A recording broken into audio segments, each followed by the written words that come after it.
ఇక ఆలస్యం చేయకుండా మన వాక్యంలోనికి వెళ్దాం.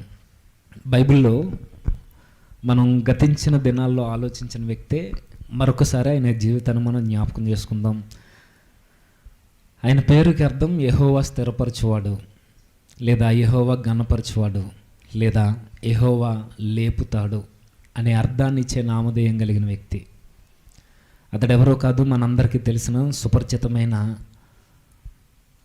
సమాజం దృష్టిలో, ఆ రోజున్న ప్రజల దృష్టిలో ఆయన ఒక ఏడుపు గొట్టోడు కింద, ఆయన ఎప్పుడు మాకు మేలు పలకడు, మా మీద చేదరించుకునే ఉంటాడని ఈయన విలపించే ప్రవక్తగా ఆ రోజు సమాజం ఆయనకి లెక్కలేనన్ని హేళనకరమైన పేర్లు పెట్టింది.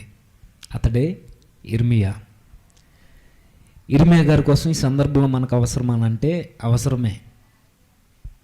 ఎందుకు అవసరం అంటే, ఒక సేవకుడు ఎలా ఉండాలో, ఒక సంఘ కాపరి లేదా సంఘ పెద్ద ఎలా ఉండాలో, సంఘ విశ్వాసి ఎలా జీవించాలో, సంఘానికి వస్తున్న కుటుంబకులు ఎలా ఉండాలో, నిజానికి ఈ నవతరంలో బ్రతుకుతున్న ఒక క్రైస్తవుడు ఎలా ఉండాలో పాత నిబంధన కాలంలోనే అలాంటి విలువలు కలిగిన జీవించిన ఒక వ్యక్తి ఇర్మియా. అయితే ఆయన జీవితంలో అన్నీ మాట్లాడుకోవడానికి సమయం కాదు, కానీ జస్ట్ అవుట్లైన్స్ కొన్ని మాత్రమే ఒకే ఒక కోణంలో ఆయన జీవితాన్ని మనం చూద్దాం. ఒకసారి చూద్దాం. ఇర్మియా గ్రంథం 1వ అధ్యాయం 1వ వచనం. ఇర్మియా గ్రంథం 1వ అధ్యాయం 1వ వచనం. బెన్యామీను దేశమందలి అనాతోతులో కాపురమున్న యాజకులలో ఒకడై హిల్కియా కుమారుడైన ఇర్మియా వాక్యములు. ఆమోను కుమారుడైన యోషియా యోధాకు రాజై ఉండగా అతని ఏలుబడి 13వ సంవత్సరమున యెహోవా వాక్కు ఇర్మియాకు ప్రత్యక్షమాయెను. మనకు తెలుసు, చరిత్ర అంతా నేను మాట్లాడను, కానీ ఈయన ఊరు మనకు ఒకటి కనబడుతుంది. ఏ ఊరట? బెన్యామీను దేశమందలి అనాతోతులో కాపురమున్న హిల్కియా, యాజకుడైన హిల్కియా కుమారుడు ఇర్మియా. ఈయన ఊరు అనాతోతు.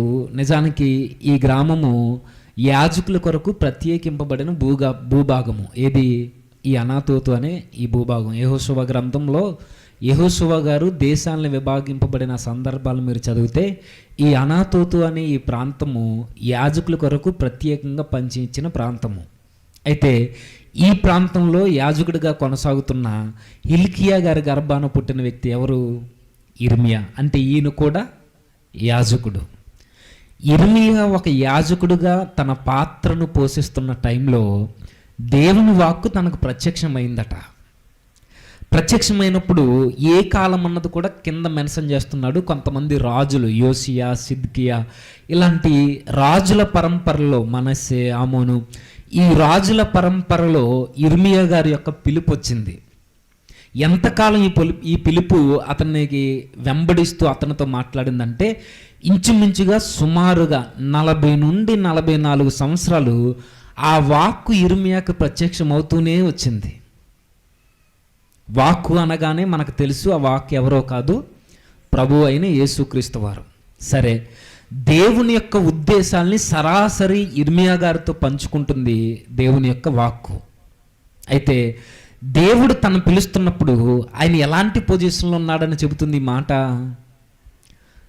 తండ్రికి లోబడిన కుమారుడిగా, యాజకుడిగా, తన కుటుంబంలో ఒక మంచి పాత్రను పోషిస్తున్న ఒక యవనస్తుడిగా తన జీవితం కొనసాగుతుంది. అంతేకాదు, ఈ ఇర్మియా గారు ఆస్తిపరుడు కూడా. స్వభావరీత్యా చూసుకుంటే మర్యాదస్తుడు, దయగలిగిన వాడు, కనికర కలిగిన వాడు, సానుభూతిపరుడు, అన్ని విధాల విధేయత కలిగిన వాడు, ఒక సాధు జీవి స్వభావం కలిగిన వ్యక్తి. ఎవరు? ఇర్మియా.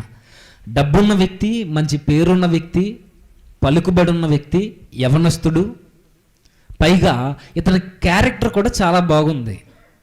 ఈయన పనిలో ఉన్నాడు, తండ్రితో సహకారిగా ఉన్నాడు. ఇలాంటి టైంలో దేవుని యొక్క వాక్కు తనకు ప్రత్యక్షమై తను పిలుస్తుంది. ఇప్పుడు మనం చదువుదాం 4వ వచనం. యెహోవా వాక్కు నాకు ప్రత్యక్షమై ఇలాగూ సెలవిచ్చెను, గర్భంలో నేను నిన్ను రూపింపక మునిపే నిన్నెరిగి తిని, నీవు గర్భం నుండి బయలుపరకబడ మునిపే నేను నిన్ను ప్రతిష్ఠించి తిని, జనములకు ప్రవక్తగా నిన్ను నియమించి తిని. అందుకు అయ్యో ప్రభువగు యెహోవా చిత్తగించుము, నేను బాలుడనే, మాట్లాడుటకు నాకు శక్తి చాలదని నేను అనగా. ఈ వచనాలు మనకు తెలుసు కాబట్టి మనం దాటుతున్నాం. దేవుడు ఇర్మియా గారిని పిలిచారట. మీరు గమనించండి, దేవుడు ఇర్మియా గారిని పిలుస్తున్న ఆ పిలుపు చాలా విచిత్రంగా అనిపిస్తుంటుంది. ఎందుకనంటే సుమారుగా అప్పటికి తన వయసు 15 నుండి 18 ఏళ్ల లోపు. టీనేజ్లో ఉన్న ఈ యవనస్తుని దేవుడు పిలుస్తున్నాడట. చాలా విచిత్రంగా ఉంటుంది తన పిలుపు. ఎలాంటి టైంలో పిలుస్తున్నాడనంటే, కొంచెం చరిత్ర, ఇర్మియా గారు నివసిస్తున్న ఆ ప్రాంతము కానీ, ఇర్మియా గారు అప్పటికి బ్రతుకుతున్న చుట్టూ ఉన్న సమాజ పరిస్థితులు కానీ ఏమీ బాగోలేదు. ప్రజలందరూ ఎలాంటి పరిస్థితుల్లో ఉన్నారంటే, మీరు ఇంటికి వెళ్ళిన తర్వాత ఈ ఇర్మియా గ్రంథం చదవండి. ఏకదేవుని పక్కన పెట్టి, ఏకదేవుని ఆరాధన పక్కన పెట్టి, నిజదేవుని పక్కకు నెట్టేసి విగ్రహారాధనతో కలిసిపోయి బ్రతికేస్తున్నారు. విగ్రహారాధన చేస్తూ ఎవరు? ఇశ్రాయేలీయులు. నిజదేవుని పిల్లలు నిజదేవుని ఆరాధనను పక్కన పెట్టి మాయా స్వప్నములైన విగ్రహముల వెంట పరుగులు పెడుతున్నారు.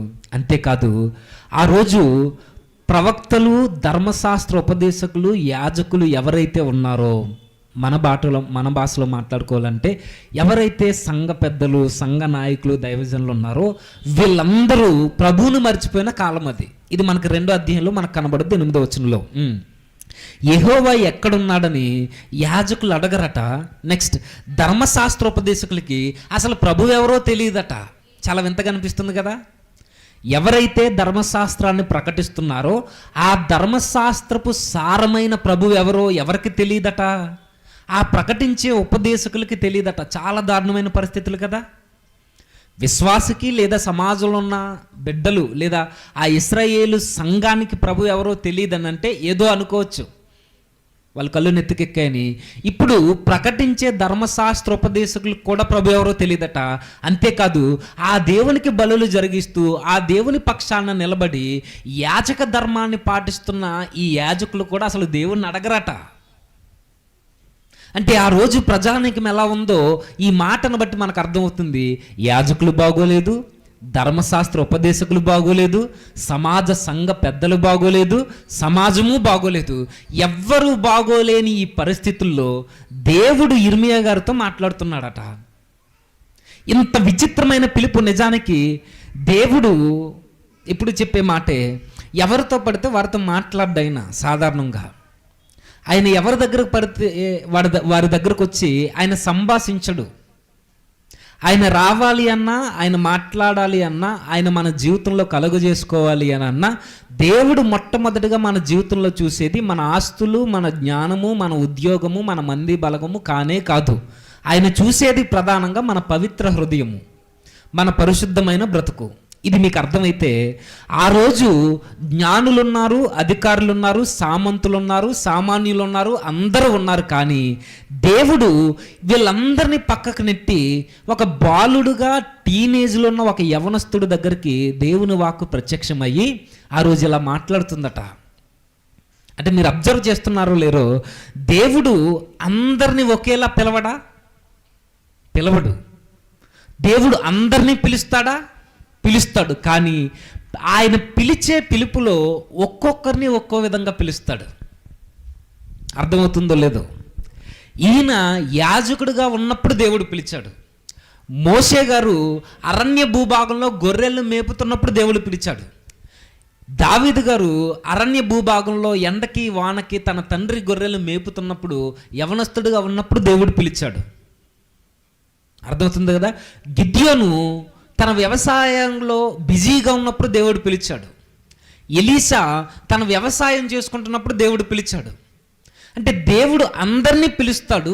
అందరి ఎడల తన ప్రణాళిక ఉంటుంది, అందరి ఎడల తన చిత్తం ఉంటుంది. అయితే ఆయన పిలవాలి అని అంటే పిలిచే ముందుగా ప్రతి ఒక్కరూ ఏదో ఒక పనిలో నమ్మకంగా యథార్థంగా కొనసాగాలి. అది ఏ పనైనా, ఇంక్లూడింగ్ మన చదువులైనా, మన వ్యాపారాలైనా, మన ఉద్యోగాలైనా, మన కుటుంబంలో పరిస్థితులైనా, మన కూలి పనులైనా, ఏదైనా మనం నమ్మకంగా యథార్థంగా ముందుకు వెళుతున్నప్పుడు దేవుడు మన జీవితంలో కలుగజేసుకుని తన చిత్తాన్ని తెలియజేయడానికి, మనతో మాట్లాడడానికి ఆయన ఇష్టపడతాడు. ఆ రోజు ఇర్మియాని పిలుస్తున్నాడట. ఒక్కొక్కరిని ఒక్కో సందర్భంలో దేవుడు పిలుస్తాడన్నది వాస్తవం అయితే మనకు తెలుసు. అబ్రహాము ఎక్కడో మెసొపొతేమియాలో ఉన్నప్పుడు తన యథార్థతను బట్టి దేవుడు పిలిచాడు. మోషేని, యెహోషువని కావచ్చు, న్యాయాధిపతులను కావచ్చు, రాజులను కావచ్చు, ఎవరినైనా ఆయా పనుల్లో వారు నమ్మకంగా యథార్థంగా ఉన్నప్పుడు దేవుడు పిలుస్తాడు. ఈరోజు దేవుని చేత మనము పిలవబడాలి అని అన్నా మనము కూడా ఏదో ఒక పనిలో, మన చదువులైనా, ఇంతకుముందు చెప్పినట్టు ఏదైనా, మనం మన పనుల్లో, మన ఉద్యోగాల్లో, మన వ్యాపారాల్లో నమ్మకంగా మన జీవితాన్ని కొనసాగిస్తున్నప్పుడు దేవుడు మనతో మాట్లాడడానికి ఆయన ఇష్టపడుతుంటాడు. అయితే ఇలాంటి టైంలో ఇర్మియా గారి దగ్గరకు వచ్చి యెహోవా వాక్కు నాకు ప్రత్యక్షమై ఇలాగూ సెలవిచ్చినట. ఏమని? గర్భంలో నేను నిన్ను రూపింపక మునిపే నిన్నెరిగితిని. ఎవరిని ఎరిగితిరట? ఇర్మియా ఏంటో దేవునికి తెలుసని ఎవరు చెబుతున్నారు? ఇర్మియాయే చెబుతున్నాడు. నాకు దేవుని వాక్కు ప్రత్యక్షమైంది. ఆ వాక్కు నాకు ప్రత్యక్షమై ఆ వాక్కు నాతో ఏమని చెబుతుంది అని అంటే, నేను పుట్టక ముందే, గర్భంలో నేను రూపం దాల్చక ముందే, నేను పిండముగా ఉన్నప్పుడే ప్రభు కన్నులు నన్ను చూసి, నన్ను ఎరిగి, నన్ను గుర్తించి, నన్ను పిలిచాయని ఇర్మియా గారు డిక్లేర్ చేస్తూ, నేను గర్భంలో ఉన్నప్పుడే నువ్వు నన్ను ఎరిగితివు ప్రభు అని ఆ రోజు ప్రభు తనతో మాట్లాడిన మాటల్ని లిఖితం చేస్తున్నాడు ఆయన. మరలాగుదాం. ఇర్మియా గారు మాట్లాడుతూ యెహోవా వాక్కు నాకు ప్రత్యక్షం ఎలాగూ సెలవిచ్చెను, గర్భంలో నేను నిన్ను రూపింపక మునిపే నిన్నెరిగితిని అంటే మరలా గుర్తు చేస్తున్నాను. దేవుడు తన అందరినీ పిలుస్తాడనంటే అందరినీ పిలుస్తాడు. మనకి పేతురు పత్రికలో ఉంటుంది ఏమని? అంతటా అందరూ మారు మనసు పొందవలెనని దేవుని చిత్తమై ఉన్నది, దేవుడు ఇష్టపడుచున్నాడనే పదాలు ఉంటాయి. అంటే దేవునికి అందరూ కావాలి, కానీ కొంతమందిని దేవుడు ప్రత్యేకంగా పిలుస్తాడు. చాలా జాగ్రత్తగా. ఆయన ప్రణాళిక అందరూ మారు మనసు పొందాలని. అయితే ఆయన పిలుపు విషయంలో కొందరిని ప్రత్యేకంగా పిలుస్తాడు. ఆ కొందరు ఎవరు అని అంటే, ఎవరైతే ఆయన మాట వినడానికి మక్కువ చూపుతారో, ఎవరైతే ఆయన మాటకి విధేయత చూపుతారో వారిని దేవుడు ప్రత్యేకంగా పిలుస్తాడు. అందులో మనకు ఒక మోషే గారు కనబడతారు, అబ్రహాము గారు కనబడతారు, యెహోషువ గారు కనబడతారు. భక్తుల పరంపరలో కొనసాగిన క్రొత్త నిబంధనకు వచ్చేసరికి అపోస్తలుడైన పౌలు గారు కనబడతారు.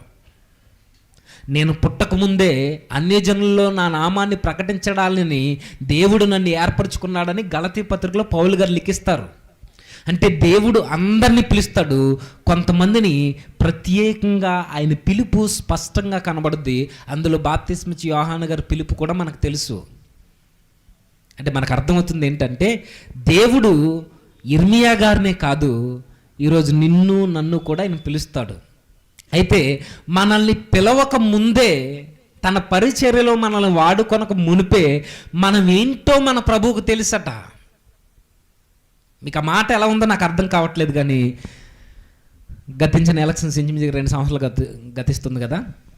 2 సంవత్సరాల క్రితం జరిగిన ఎలక్షన్స్ కావచ్చు, అంతకు ముందు కావచ్చు, రాబోయే ఎలక్షన్స్ కావచ్చు, మనం ఓటేసి కొంతమంది నాయకులను ఎన్నుకుంటాం. నిజాయితీ ఒప్పుకోండి, మనం ఎవరికైతే ఓటేస్తున్నామో మన నాయకుడికి మనం తెలుసా? మనం ఓటేసి గెలిపించుకుంటున్న నాయకుడికి మనం తెలుసా? ఎమ్మెల్యేలని, ఎంపీల్ని పక్కన పెడితే ఊరిలో గెలిపించుకుంటున్న సర్పంచ్ గారికి మనం ఎవరో తెలియదు. కాకపోతే ఆయన సర్పంచ్ అవ్వడానికి కారణం మనమే, అది మనకు తెలుసు. కానీ మనం ఎవరమో మన ఊరిలో ఉన్న సర్పంచ్ గారికి తెలియదు. కానీ మన దేవుడు విశ్వాన్ని పరిపాలిస్తున్న సృష్టికర్త అయిన ప్రభువుకి మనం ఎవరో తెలుసట. ఎప్పుడు తెలుసు? నువ్వు బాగా చదువుకుంటున్నప్పుడు తెలియదు ఆయనకి, నీకు వయసు వచ్చిన తర్వాత తెలుసని కాదు. ఆయనకి మనం పుట్టక ముందే, తల్లి గర్భంలో మనకు ఒక్కరోజు కూడా స్టార్ట్ అవ్వక మునిపే మనం ఏంటో మన ప్రభువుకు తెలుసు. అది దేవుడు. అదే ఇర్మియా గారు జ్ఞాపకం చేస్తూ, నేను నా తల్లి గర్భంలో అసలు రూపమే నాకు లేనప్పుడు, ఆ రోజు దావీదు గారు కూడా 139వ కీర్తనలో ఇదే మాట మాట్లాడతాడు కదా. నా చూలాలి గర్భం మందు నా ఎముకలు ఏ రీతిగా ఎదుగుచున్నవో నీకు తెలుసు అని అంటూనే ఆయన అంటాడు, దినములలో ఒక్కటైనా గడవక ముందే నేనేంటో నీకు తెలుసు ప్రభు అంటాడు ఆయన. నాకు నియమింపబడిన దినాల్లో ఒక్కటి కూడా గతించిపోకముందే, అంటే ఒక్క దినం అయిపోక ముందే నేనేంటో నీకు తెలుసు. అంటే మన దేవుడు మనుషుల పట్ల తన ప్రణాళిక, తన చిత్తం, తన ప్రేమ ఎంత బలంగా ఉందనంటే, మనం పుట్టక మునిపే మనల్ని ఎరిగిన వాడు మన ప్రభువు. మనం ఓటేసిన వారికి మనం తెలియకపోవచ్చు, మన చేత మేలు పొందుకున్న వారైనా మనల్ని మర్చిపోవచ్చు, మనం సహాయం చేసిన వాళ్ళు కూడా మనల్ని పక్కన పెట్టచ్చు, మన ఊరిలో కూడా మనం తెలియకపోవచ్చు, చివరికి మన బంధువర్గంలో కూడా నువ్వు అనే ఒకరు ఉన్నారని కొంతమందికి తెలియకపోవచ్చు. కానీ మన దేవుడు ఇన్ని కోట్ల మందిలో నువ్వేంటో ఆయనకు తెలుసు. నీ వ్యక్తిగత జీవితం ఏంటో తెలుసు. అది ఈరోజు తెలిసిన జీవితం కాదు, అది నువ్వు పుట్టక ముందే, నీ దినాల్లో ఒక్క దినం కూడా గతించిపోకముందే, గడవక ముందే నువ్వేంటో దేవునికి తెలుసు. ఇర్మియా గారు కూడా దేవునికి తెలుసట. అలాంటి టైంలో నీవు గర్భము నుండి బయలు పడక మునుపే నేను నిన్ను ప్రతిష్ఠించి తిని, నెక్స్ట్ జనములకు ప్రవక్తగా నిన్ను నియమించి తిని. ఆ పదాలు ఎంత బాగున్నాయంటే, ఒకటి నువ్వేంటో నాకు తెలుసు ఇర్మియా, నెక్స్ట్ నువ్వు గర్భం నుండి బయలు పడక మునిపే నేను నిన్ను ప్రతిష్ఠించాను కొన్ని పనుల కొరకు. అంతేకాదు ఇర్మియా, నిన్ను కొన్ని విషయాలై నియమించాను నిన్ను. అంటే దేవుడు మనుషులు ఎందుకు పుట్టిస్తున్నాడు ఈ భూమి మీద అని అంటే, ప్రశ్నకి జవాబు ఒకటి, నువ్వెవరో తెలిసే ఆయన నీకు జన్మనిచ్చాడు. 2, నిన్ను ప్రతిష్ఠిస్తాడు స్థిరంగా నిలబెట్టడానికి. 3, నిన్ను నియమిస్తాడు. అంటే మనుషులు ఎలా దేవుని చిత్తం ఏమై ఉంది అని అడిగితే, ఆయన పని చేయడానికి, ఆయన పరిచర్య చేయడానికి పతనమైపోయిన ఈ మానవాళిని మరలా ప్రభు చెంత చేర్చడానికి, మనుషులను ప్రతిష్ఠించడానికి ఆయన పిలుస్తాడు. మనుషులను నియమించడానికి నిన్ను ఎరిగాడైనా. ఇర్మియా గారి జీవితంలో అదే చెబుతూ, నువ్వేంటో నాకు తెలుసు, నిన్ను ప్రతిష్ఠించాను, నువ్వు పుట్టకముందే నిన్ను ప్రతిష్ఠించాను, నువ్వు పుట్టకముందే నిన్ను ప్రవక్తగా నియమించాను. ఇప్పుడు మరలా ఇర్మియా గారు యాజకుడు కదా, మరి ప్రవక్త ఏంటి? ఇర్మియా గారు యాజకుడు కదా, ప్రవక్త ఎట్లా అయ్యాడు అంటే, దేవుడు మనం ఏదో ఒక పనిలో మనం నమ్మకత్వాన్ని కొనసాగిస్తున్నప్పుడు అంచెలంచెలుగా ఆయన పాత్రను మారుస్తుంటాడు, నిన్ను హెచ్చిస్తాడు. యాజకుడిగా కొనసాగాల్సిన ఇర్మియా గారిని దేవుడు అంటున్నాడు, ఇర్మియా నువ్వు యాజకుడు మాత్రమే కాదయ్యా, నువ్వు ప్రవక్తవే. ఇంకో విషయం చెప్పనా, నువ్వు కేవలం ఇశ్రాయేలీలకు మాత్రమే ప్రవక్త కాదు, నువ్వు అన్యజనులకు కూడా ప్రవక్తవే. ఆయన పిలుపు చూడండి ఎంత బాగుందో. ఆయన పిలిచాడు, పిలిచినవాడు అలానే ఉంచలేదు, ఆ పిలుపుకి విధేయుడైతే ఆయన ప్రతిష్ఠించాడు. ప్రతిష్ఠించడమే కాదు, అనేక జనములకు నువ్వు ప్రవక్తవి. ఆ రోజు మనకు కనబడుతుంటే ఈ అధ్యాయంలో కొంతకాలం వరకు ఇశ్రాయేలీల మధ్య ఆయన పరిచర్య చేసినట్టు, ప్రవచనాలను పలికినట్టు, వారిని మారమని ప్రకటిస్తున్నట్టు కనబడతాడు. ఒక పక్క ఇశ్రాయేలీలకి ప్రవక్తగా ఉంటూనే ప్రభు అంటున్నాడు, నువ్వు కేవలం ఇశ్రాయేలీలకి మాత్రమే ప్రవక్త కాదు, నువ్వు అన్ని జనులకు కూడా ప్రవక్తవి. అంటే ఇర్మియా యాజకుడు, ఇర్మియా ప్రవక్త. ఈ ప్రవక్త ఇశ్రాయేలీలకే కాదు, ఈయన అన్యజనులకు కూడా ప్రవక్త. అంటే దేవుడు ఒక మనిషిని గుర్తెరిగి పిలిస్తే దేవుడు ఎంత ఎత్తుకు తీసుకెళ్తాడో అనడానికి బెస్ట్ ఎగ్జాంపుల్ ఇర్మియా. ఇప్పుడు ప్రశ్న, దేవుడు ఇర్మియాను పిలిచాడు, ఇర్మియా పట్ల దేవుని చిత్తం ఏమైందో దేవుడు తెలియజేస్తున్నాడు. ఇప్పుడు నేను అడుగుతున్నా, దేవుడు నిన్ను పిలిచాడు, నన్ను పిలిచాడు అనడానికి నిదర్శనం ఈరోజు వాక్యాన్ని వింటే ఇక్కడ కూర్చున్నాం. మనము వాక్యానికి విధేయులయ్యి బాప్తిస్మం పొందాం, దేవుని యొక్క ప్రభు బలలో మన చేతులు వేస్తున్నాం. ఇది పిలుపుకు గుర్తు. అయితే ఇప్పుడు నేను అడుగుతున్నా, పిలువబడిన మన పట్ల దేవుని చిత్తం ఏమై ఉంది? ఇర్మియా గారిని పిలిచిన తర్వాత, నిర్ణయించుకున్న తర్వాత, ఇర్మియా గారు ఏ పని చేయాలో దేవుడు తన చిత్తాన్ని ఇర్మియాకి బయలుపరుస్తున్నాడు. ఈ అధ్యాయంలో బయలుపరిచాడా? నువ్వు అనేక మందికి, అనేక జనములకి ప్రవక్తవు ఇర్మియా. నువ్వు నీ పరిచర్య ఏంటో కూడా కిందకి చెప్తుంటాడు. పెళ్ళగించడం, విరగ్గొట్టడం, నశింపజేయడం, పడద్రోయడం, కట్టుటకు నాటుటకు నేను నిన్ను నియమించానంటాడు 10వ వచనంలో. అంటే ఇప్పుడు నేను మరలా ఇర్మియా గారు పిలిచిన తర్వాత ఇర్మియా ఏం చేయాలో, తన జీవితం ఎలా నడవాలో, ఎలా ముందుకు వెళ్ళాలన్నది దేవుని చిత్తం ఒకటి ఉంది కదా ఇర్మియా జీవితం పట్ల. ఆ ఇర్మియా జీవితం పట్ల ఉన్న ఆ చిత్తాన్ని దేవుడు ఇర్మియాకి తెలియజేశాడు. ఇప్పుడు ఇదే ప్రశ్న మనకు మనం వేసుకుంటే, ఇర్మియా గారి పట్ల దేవుని చిత్తం ఏంటో దేవుడు తెలియజేశాడు. ఈరోజు నీ జీవితం పట్ల, నా జీవితం పట్ల దేవుని చిత్తం ఏమై ఉందో దేవుడు మనకు తెలియజేశాడా? పోనీ ఆయన తెలియజేసిన ఆ చిత్తాన్ని మనం గ్రహించగలిగే స్థితిలోనే ఉన్నామా, లేదా గ్రహించాము అని అనుకుంటూ అలా ఆడియన్స్ పాత్రను పోషిస్తూ ముందుకెళ్ళిపోతున్నామా? ఒకసారి పరిశీలన చేయాలి. అర్థమవుతుందో లేదో? ఇది వేరే విధంగా చెప్పేవాళ్ళు చాలామంది ఉండొచ్చు, కానీ ఈరోజు మన పిలుపు కొరకు నేను మాట్లాడుతున్నా. దేవుడు మన జీవితం పట్ల ఆయన చిత్తం ఏంటో మనకు తెలియజేయాలి అని అంటే అక్కడ ఒక సీక్రెట్ ఉంది ఇర్మియా గారి జీవితంలో. అది మనకు అర్థమైంది అనుకోండి, మన పట్ల దేవుని చిత్తం ఏమై ఉందో మనం ఈజీగా కనిపెట్టవచ్చు. మరల ఇప్పుడు వెనక్కి వెళ్దాం. ఇర్మియా గారిని పిలిచాడు, పిలిచిన తర్వాత తన చిత్తాన్ని తెలియజేశాడు. ఇప్పుడు ఈ రెండింటి మధ్య ఉన్న చిన్న లింక్ ఏంటి అని అంటే తన చిత్తాన్ని తెలియజేయడానికి ఒకే ఒకటి, ఆ పిలిచిన పిలుపుకు తగ్గట్టుగా ఇర్మియా దేవుని మాట వినడం స్టార్ట్ చేశాడు. ఇర్మియాతో దేవుని వాక్కు ఎప్పుడైతే దర్శనంలో ప్రత్యక్షంగా వచ్చి మాట్లాడుతుందో, ఆ వాక్కు వినబడుతున్నప్పుడు ఇర్మియా చేసిందేంటి? పెడచెవిని పెట్టలేదు. ఇర్మియా ఆ మాటకి విధేయత కనుపరిచి డిస్కషన్లో ఉన్నాడు.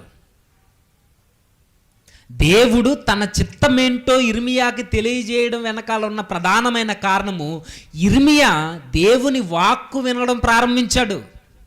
ఈరోజు దేవుని చిత్తమేంటో మనకు అర్థం కావట్లేదు అని అంటే కారణం, మనము వాక్యాన్ని వింటున్నాం కానీ ఇర్మియాలా వినట్లా. మనం వాక్యానికి చెవినిస్తున్నాం కానీ ఇర్మియాలా మనసునివ్వట్లా. ఇర్మియా దేవుని వాక్కు తనతో మాట్లాడుతున్నప్పుడు తన స్వభావం ఎలా ఉందో ఆ మాటలు చెబుతున్నాయి.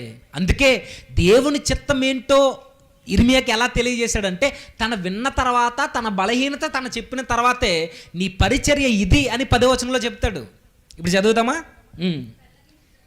పైనుంచి అందుకు అయ్యో, 6వ వచనం నుంచి, అందుకు అయ్యో ప్రభువగు యెహోవా చిత్తగించుము, నేను బాలుడనే, మాట్లాడుటకు నాకు శక్తి చాలదని నేను అనగా. ఇర్మియా గారు ఏమంటున్నారు?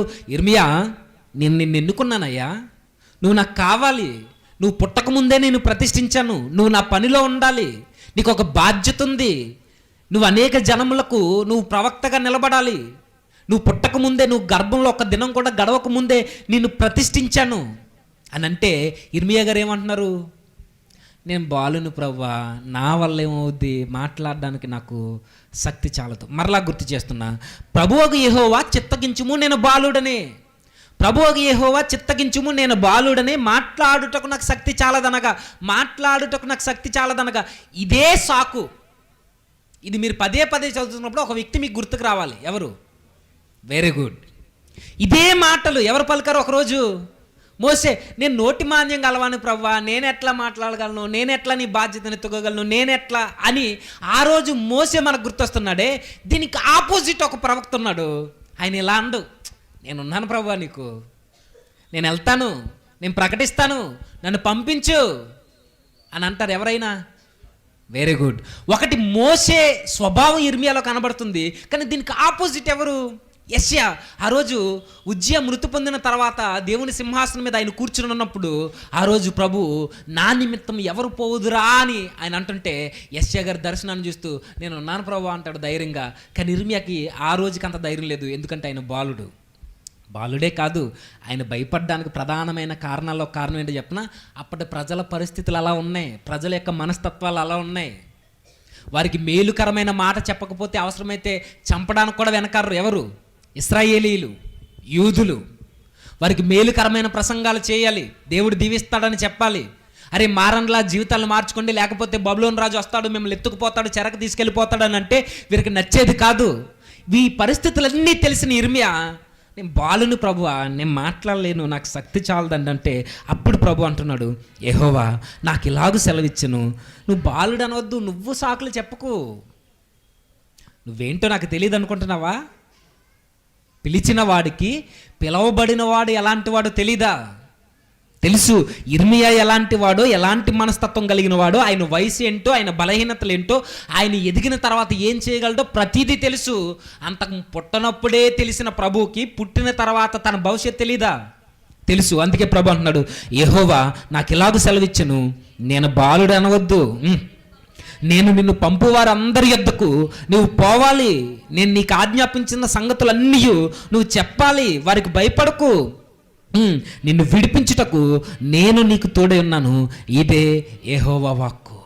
అంటే ఇర్మియా గారితో చెప్తున్నాడు ఆయన, నువ్వు భయపడొద్దు, నువ్వు సాకులు చెప్పొద్దు, నువ్వేంటో నాకు తెలుసు ఇర్మియా, నువ్వు అలా నిలబడు, నేను పిలిచిన పిలుపుకి తగ్గట్టుగా నీ క్యారెక్టర్ని అలా కాపాడుకుని నువ్వు అలా నిలబడు, నిన్ను ఎలా వాడుకోవాలో నాకు తెలుసు. ఈరోజు మనమందరం కూడా పిలువబడ్డాం ఇర్మియాలానే. ఇర్మియా గారి పిలిపే మనకు కూడా ఉంది. కాకపోతే ఆయన బలహీనత ఏంటో ప్రభువుకి చెప్పేశాడు, మనం చెప్పకుండా వెనక్కి వెళ్తున్నాం. నిజానికి ఇర్మియా గారిని తల్లి గర్భం నుండి రూపింపడక ముందే ఆయన పని కొరకు పిలిచాడు. ఆ పని ఏంటి? ఒకటి ప్రవక్త పని, రెండు అన్ని జనుల్లో కూడా ప్రవక్త పని. అందరూ అదే పిలుపు ఉంటుందంటే అందరూ ప్రవక్తలుగా పిలువబడరు. మనకు రోమపత్రిక 12వ అధ్యాయంలో సంఘాన్ని గురించిన వర్ణన ఉంటుంది. మనమందరము క్రీస్తు సంఘములో శరీరంలో అవయవములైతే అవయవములన్నిటికీ ఒక్కటే పని ఎలాగైతే ఉండదో, సంఘంలో ఉన్న మనందరికీ కూడా ఒక్కటే పని ఉండదు. ఎవరి బాధ్యతలు వారికి ఉంటాయి, ఎవరి పనులు వారికి ఉంటాయి. అలానే కొరింథీ పత్రికలో కూడా ఆయన మాట్లాడుతూ, మొదటి కొరింథీ పత్రికలో ఆయన మాట్లాడుతూ 12వ అధ్యాయంలో మాట్లాడుతుంటారు కదా, ఏమని? ఇదిగో దేవుడు సంఘంలో కొందరిని అపోస్తలుగాను, కొందరిని ప్రవక్తలుగాను, కొందరిని ఇదిగో ప్రేమను పంచేవారుగాను, మరికొందరిని అపోస్తలుగాను, మరికొందరిని బోధకులుగాను నియమించాను, మరికొందరిని భాషలు మాట్లాడేవారుగా, మరికొందరిని లేదా స్వస్థతలు చేసేవారుగా, మరికొంతమందిని పంచిపెట్టేవారుగా నియమించానని ఆ వివరణలో మనకేం కనబడుతుంది? దేవుడు అందరినీ పిలుస్తాడు, కానీ అందరికీ ఒక్కటే పిలుపు ఉండదు, అందరికీ ఒక్కటే బాధ్యత ఉండదు. కొంతమంది ప్రకటించేవారు ఉంటారు, కొంతమంది పని చేసేవారు ఉంటారు, కొంతమంది నడిపించేవారు ఉంటారు, కొంతమంది యవనస్తులను హెచ్చరించేవారు ఉంటారు. అందుకే నేను మరలా జ్ఞాపకం చేస్తున్నాను, వచ్చే ఏడాది నుండి మన సంఘంలో మన బాధ్యత ఏంటో మనం గుర్తెరిగి మనం ముందుకుండాలి. ఆ రోజు ఇర్మియా గారి బాధ్యత ఏంటో తెలియజేయడానికి ముందు ఇర్మియా దేవుని వాక్కును విన్నాడు. ఈరోజు మన బాధ్యత, దేవుడు మన ఎడల కలిగి ఉన్న చిత్తం ఏంటో మనకు తెలియాలి అని అంటే ఇర్మియా గారిలా దేవుని వాక్కును వినే చెవులు కలిగి ఉండాలి. మనం వాక్యం వినడం అంటే గంట వినేసి వెళ్ళిపోవడం వాక్యం వినడం కాదు. ఒకవేళ అదే వాక్యం వినడం అనుకుంటే ఇశ్రాయేలీలు మనకన్నా చాలాసార్లు చాలా లోతైన సంగతులు విన్నారు వాక్యాన్ని. కానీ ప్రభు అన్నాడు వారి గురించి, మీరు వినుట మట్టుకు మాత్రమే వింటారు, మీరు చెవులుండి కానీ మీరు విన్నారనుకుంటారు, కానీ మీకు లోపల ఏమీ లేదు, మీరు చెవులుండి కూడా మీరు చెవిటోళ్ళు అంటాడు ప్రభు. మీకు నోరుంది కానీ మీరు మోగోళ్ళు అంటాడు, మీరు కొవ్విన హృదయం గలవారు అంటారు. అంటే దాని అర్థం వినలేదని కాదు, ఈ చెవులతో విన్నారు కానీ దాన్ని ఆచరణలో పెట్టలేకపోయారు. కానీ ఇర్మియా కూడా విన్నాడు. ఇర్మియా విని విధేయుడైపోతే అప్పుడు దేవుడు తన చిత్తాన్ని తెలియజేస్తున్నాడు. అప్పుడు యెహోవా చేయి చాపి, ఎప్పుడు? ఇర్మియా దేవుని మాటను విన్నప్పుడు. 9వ వచనం, అప్పుడు యెహోవా చేయి చాపి నా నోరు ముట్టి ఎలాగూ సెలవిచ్చెను, ఇదిగో నేను నీ నోట నా మాటలు ఉంచి ఉన్నాను, పెళ్ళగించుటకు, విరగొట్టుటకు, నశింపజేయుటకు, పడద్రోయుటకు, కట్టుటకు, నాటుటకు. అంటే ఒక్క మాటలో చెప్పాలంటే నీ పరిచర్య ఇది, నీ ఎడల నా చిత్తము, నువ్వు చేయాల్సిన పని ఇదని ఇర్మియాకి చెప్పేశాడు ఓపెన్గా. ఎప్పుడు? దేవుని వాక్కును వినడానికి విధేయత ఇర్మియా చూపినప్పుడు. అంతేకాదు, ఇర్మియాకి ఎప్పుడైతే దేవుడు భరోసా ఇచ్చాడో అక్కడ నుండి ఇర్మియా జీవితాన్ని మీరు చదవండి, అప్పుడప్పుడు వెనుదిరిగి చూడాలనే ఆలోచనలు తన జీవితంలో అటు ఇటుగా ఒక్కొక్కసారి వెనక్కి పోవాలనే ఆలోచనలు వస్తున్నా దేవుడిచ్చిన వాగ్దానాన్ని బట్టి తను చివరికి ఒక ఇనుపు స్తంభంలా, ఒక కంచు గోడలా తన జీవితాన్ని అలా పటిష్టంగా స్థిరంగా నిలబెట్టుకున్నాడు తన జీవితాన్ని. ఎందుకనంటే తనకు ఉన్న వాగ్దానం ఒకటే, నువ్వు భయపడొద్దు. 8వ వచనం, వారికి భయపడకు, నిన్ను విడిపించుటకు నేను నీకు తోడై ఉన్నాను. అంటే దేవుని మాట విని ఆయన పరిచర్య కొరకు నిలబడడానికి నువ్వు ఇష్టంగా దేవుని పనిలో కొనసాగాలనే ఒక తలంపు నీకుంటే దేవుడు మనకు తోడుంటాడట. ఇర్మియాను పిలిచిన దేవుడే నిన్ను పిలుస్తున్నాడు, నన్ను పిలుస్తున్నాడు. కాకపోతే ఇర్మియా బాధ్యత వేరు, మన బాధ్యత వేరు. నీ బాధ్యత ఏంటో, నీ విజన్ ఏంటో, నీ దర్శనం ఏంటో నీకు దేవుడు తెలియజేయాలి అని అంటే ముందు ఆయన మాటకి మన హృదయంలో స్థానం ఇవ్వడం మనం ప్రారంభించాలి. ఎప్పుడైతే దేవుని మాటకి మనం చెవినిస్తామో దేవుడు తన చిత్తాన్ని మనకు తెలియజేస్తాడు. ఆ చిత్తాన్ని తెలియజేసినప్పుడు చిన్న పనో పెద్ద పనో ఏదొక పని మన బాధ్యత మనం సక్రమంగా నెరవేర్చాలి. ఈ బాధ్యత కూడా మనుషులు చూస్తే ఒకలా, చూడకపోతే ఒకలా, దగ్గర మనుషులు ఉంటే ఒకలా, లేకపోతే ఒకలా చేశారనుకోండి, అది ఇర్మియా పిలుపు అనిపించుకోదు. జాగ్రత్త. గెహజీ గారు కూడా గెహజీలా అయిపోతాం మనం కూడా మన జీవితాలు. జాగ్రత్త. ఇర్మియా గారు మనుషులు చూస్తే ప్రకటించడం, మనుషులు చూడకపోతే మామూలుగా ఇలా చేయలేదు తన జీవితంలో. దేవుడు నన్ను చూస్తున్నాడు, ఆయన ప్రకటించమన్నాడు, నేను ప్రకటిస్తున్నా. ఆయన మొహమాటం లేకుండా చెప్పమన్నాడు, చెబుతున్నా. దేవుడు బాధపడుతున్నాడు, నేను కూడా ఏడుస్తున్నా. వారు మారాలని కోరుకున్నాడు, అలా నిలబడ్డాడు. చివరికి తన జీవితం ఏమైంది అని అంటే తన చుట్టూ ఉన్న వాళ్ళందరూ తనకు శత్రువులు అయిపోరు. చివరికి తన సొంత జనాంగం ఇశ్రాయేలీలు తన చంపేయాలనుకున్నారు. చివరికి చంపేశారు, రాళ్ళిచ్చి కొట్టి చంపేశారు ఇర్మియా గారిని. దేవుని మాట విన్నందుకు ఆయనకి ఏం మిగిలింది చివరికంటే? ఏడుపు మిగిలింది. 40 నుంచి 44 సంవత్సరాలు ప్రకటిస్తే ఒక్కడు ప్రభు వైపు తిరగలేదు, ఒక్కడు. కానీ ఇర్మియా జీవితం కోసం ఇప్పటికీ మనం మాట్లాడుకుంటున్నాం అంటే కారణము దేవుడు తనకు తోడై ఉన్నాడు. అందుకే మనం మర్చిపోలేమని ఎప్పటికీ మర్చిపోలేం. నిజానికి యేసుక్రీస్తు వారికి ముంగుర్తుగా ఇర్మియా గారి యొక్క స్వభావం మనకు కనబడుద్ది. ప్రజల కొరకు విలపించడంలో కానీ, మాట విన్నా వినకపోయినా మార్పు లేని ప్రసంగాలు చేయడం కానీ, రాజీ లేని బోధ చేయడం కానీ, దేవుని పక్షా నుండి దేవుని బాధనే తన బాధగా మీదేసుకుని ప్రజల మార్పు కొరకు ఆయన పరుగులు పెట్టడం కానీ, చివరికి శ్రమను అనుభవించడం కానీ, సొంత వారి చేత వెలివేయబడిన జీవితం ఇర్మియా గారిది. చివరికి తనకు వచ్చిన బిరుదు ఏంటో తెలుసా? దేశద్రోహి అని ముద్ర వేసేశారు ఇర్మియా గారి మీద. అయితే మనుషులందరి దృష్టిలో తన విలపించే ప్రవక్త అయినా దేవుని దృష్టిలో మాత్రం తనది ఘనమైన పాత్ర. ఇంత ఘనమైన పాత్రని తన జీవితంలో ఎలా వచ్చిందంటే, మరలా చెప్తున్నాను, తను చేస్తున్న పనిలో తన నమ్మకత్వం కనపరిచాడు. యాజకుడుగా ఉన్నప్పుడు, ప్రవక్తగా ఉన్నప్పుడు దానినే కొనసాగించాడు. ఈరోజు మనం కూడా దేవుడు మన బాధ్యత ఏంటో మనకు తెలియజేస్తున్నాడు. ఆ బాధ్యత మనకి ఎలాగూ ఉంది. ఇంచుమించుగా ఒక నెల రోజుల్లో మనకు సెమినార్ ప్రారంభం. కరెక్ట్గా ఇక్కడ నుండి లెక్కేసుకుంటే నెల రోజులు. ఈ నెల రోజుల్లో మన పనులు ఏంటో మనకు తెలుసు, మన బాధ్యతలు ఏంటో మనకు తెలుసు. అందరూ ఉన్నట్టుగా మనం ఉండడం కాదు. ఒకటే గుర్తుంచుకుందాం, అబ్బా, మనల్ని ఎవరు పొగిడినా పొగడకపోయినా, మనల్ని ఎవరు చూసినా చూడకపోయినా, మన వెనకాల మనల్ని 100 మాటలు అనుకున్నా అనుకోకపోయినా, ఏం చేసినా మనం గుర్తుంచుకోవాల్సింది ఇర్మియాగల, దేవుడు నన్ను చూస్తే చాలు, దేవుడు నన్ను నడిపిస్తాడు, దేవుడు నాకు తోడున్నాడు అని గుర్తించుకుని పరిచర్లో ముందుకెళ్తే తన జీవితంలో క్రీస్తుని అలా చూడగలం. మనం కూడా మనకు అప్పగింపబడిన బాధ్యతలు నమ్మకంగా, యథార్థంగా దేవుని ఎడల కనుపరుస్తూ ముందుకు పోవాలి. ముందుగా ప్రకటనలో చెప్పినట్టుగానే వచ్చే ఏడాది కల్లా ఇక్కడున్న నలుగురు కనబడడం కాదు, మరికొంతమంది కొత్త మొగాలు ఇక్కడి నుంచి కనబడాలి. అలాని ఎవరిని పడితే వారిని ఇక్కడికి ఎక్కించడం కుదరని పని. అది వారికి ఉండాల్సింది యథార్థత, నమ్మకత్వం, పరిశుద్ధత. ఈ లక్షణాలు మనం అవలంబించుకుంటూ సంఘంలో ఉన్నా బయట ఉన్నా. ఒక వ్యక్తి అంటాడు, ఒక దైవజనుడు, ఆదివారం క్రైస్తవుడిగా ఉండడం గొప్ప సంగతి కాదు, సోమవారం క్రైస్తవుడిగా ఉండంటాడు ఆయన. ఆ మాట మీకు అర్థమైతే ధన్యత. అలా ఉన్న వారికి మాత్రమే దేవుడు తన చిత్తాన్ని తెలియజేస్తాడు. ఇర్మియాలా అంచెలంచెలుగా యాజకుడిగా ఉన్న ఆయన్ని ఇశ్రాయేలుకి ప్రవక్తగా, ఇశ్రాయేలుకి ప్రవక్తగా ఉన్న ఆయన అన్యజనులకు ప్రవక్తగా, అన్యజనులకు ప్రవక్తగా ఉన్న ఆయన్ని చివరికి రాజు దృష్టిలో ఒక మంచి వ్యక్తిగా, నెబుకద్నెజరు దృష్టిలో తనకు ఒక మంచి పాత్ర ఉంది, ఆయన జీవితంలో ఒక మంచి స్థానం ఉంది ఇర్మియా గారికి.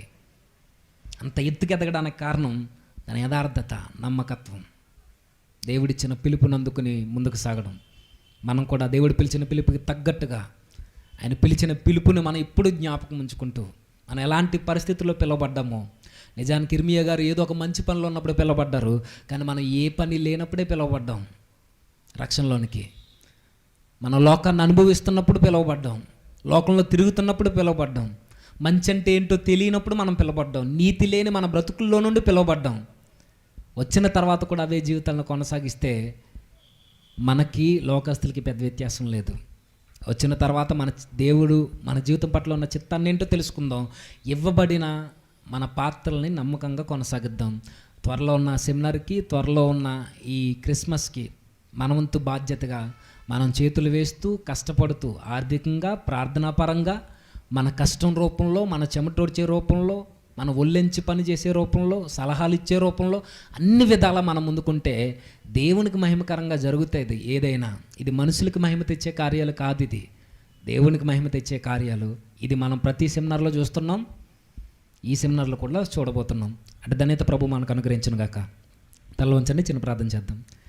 సర్వోన్నతుడా, సర్వాధికారి, కృపగల మా ప్రభువా, అవును తండ్రి, మీరు మమ్మల్ని పిలిచారు. లోకంలో మేము తిరుగుతున్నప్పుడే మమ్మల్ని పిలిచారు. దేవా, మీ వాక్యం అంటే ఏంటో తెలియనప్పుడే మమ్మల్ని ఎన్నుకున్నారు. అంతకన్నా గొప్పదైన పిలుపు గర్భంలో ఒక్క దినం కూడా మాకు గడవక ముందే మీరు మమ్మల్ని ఎన్నుకున్నారు. అందుకే ఈరోజు ఇక్కడ కూర్చోగలుగుతున్నాం.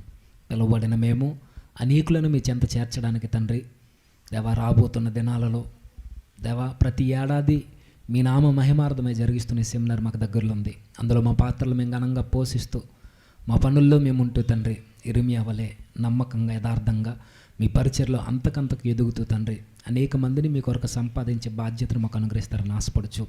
మరిన్ని మాటలు మీ కుమారుల ద్వారా మాతో మాట్లాడి మమ్మల్ని బలపరచమని క్రీస్తున్నామని ప్రార్థన సమర్పిస్తున్నాము తండ్రి. ఆమేన్.